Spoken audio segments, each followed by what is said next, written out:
Okay, I figured I better chime in on this whole, celebrity singing Imagine and thinking they're changing the world because they're singing the John Lennon song. Uh, okay, one, let's start off with the song itself. Lennon himself said it's the Communist Manifesto set the music, basically.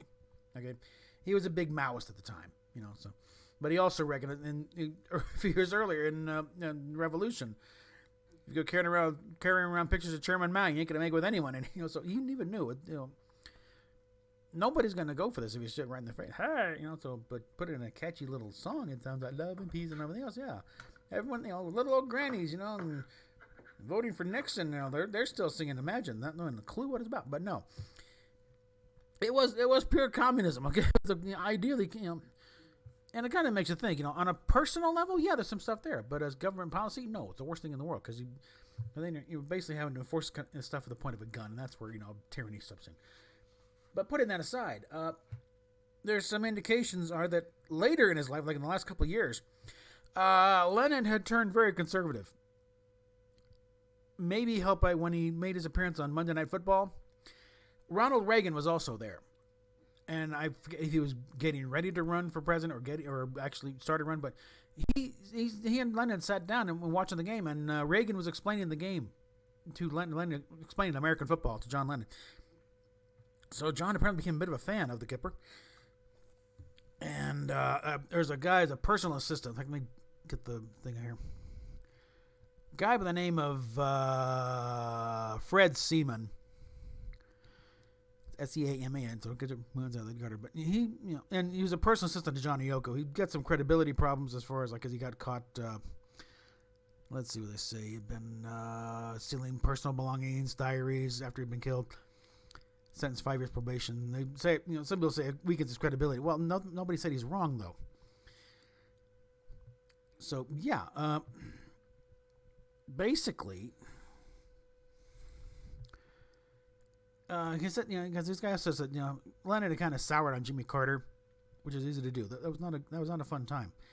I mean, every week things would go up in the stores. I mean, and we had that hostage crisis, and it's like, and we're sitting there with our thumbs up our asses. What are we going to do? And we started by letting the Ayatollah go home in the first place, But that's another issue. But basically, it's like, really?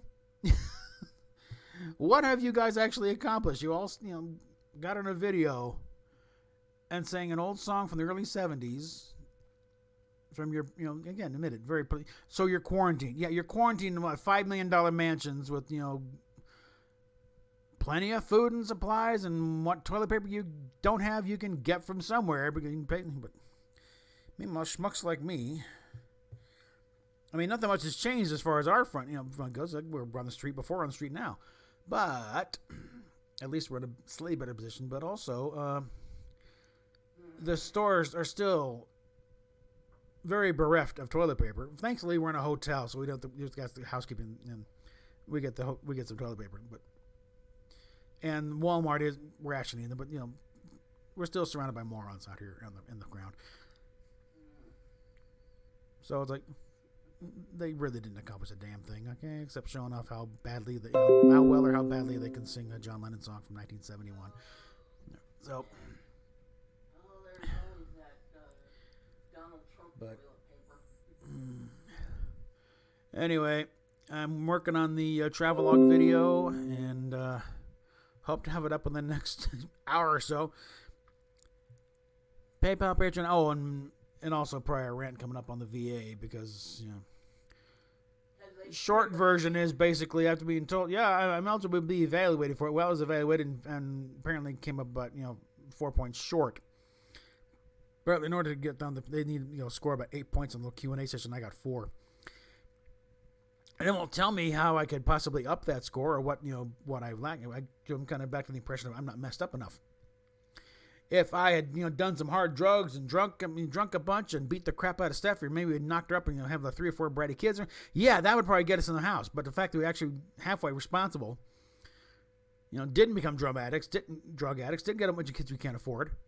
No, you don't get help. So that's the impression I'm getting here. So we're going to run a few flagpoles.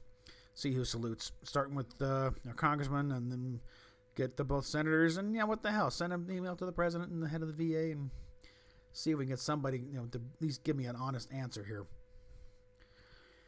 And also probably beat the bushes a few times and, see what else we can drum up here. It would be really nice if, a little contact with the 995 The Mountain pans out. And, oh, yeah, we can get a gig for it because some guy just dropped dead from coronavirus. So, yeah. Honey, tell him about this. What? Oh, yeah, and Steph just got her, CBD oil from John Schneider. So, he's doing his own brand of CBD oil. Comes in an orange box with no one aside. It calls it a yeehaw juice because everyone needs a little yeehaw in their life. Apple pie moonshine is the flavor or something. It kind of smells like apple pie. Yeah, apparently, and there's even a recipe on the website for using it in apple pie. So that's a whole nother issue. We will wrap it up here. PayPal, Patreon down below. Share, subscribe, and the one thing that being a YouTuber has is like, hey, nothing changes as far as the work. Nobody's canceling my butt. I'm working from home anyway, wherever home is at this point. So now I got a captive audience if I can get her. Yeah, what else you gonna do? You're home. Watch the videos. Share them around. Have some fun. Catch you later, guys.